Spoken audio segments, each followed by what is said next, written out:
આપ જોઈ રહ્યા છો સીએનસીસી ગુજરાત। છેલ્લા ઘણા સમયથી પરસોત્તમ રૂપાલાનો કિસ્સો સમગ્ર ગુજરાતમાં પ્રખ્યાત બની ચૂક્યો છે।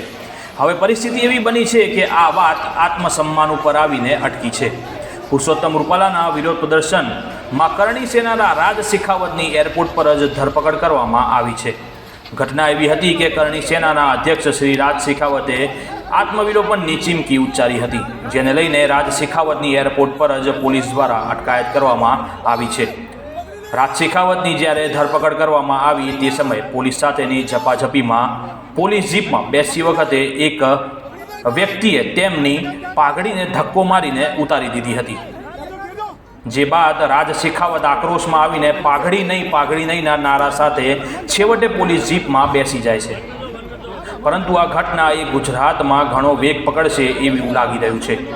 આમ તો પરસોત્તમ રૂપાલાને લઈને લગભગ ગુજરાતના દરેક રાજ્યમાં ક્ષત્રિય સમાજ દ્વારા તેમનો વિરોધ નોંધાવવામાં આવ્યો છે, પરંતુ રાજ શેખાવત સાથેની ઘટના આંદોલનને કદાચ વધુ ઉગ્ર બનાવી દેશે।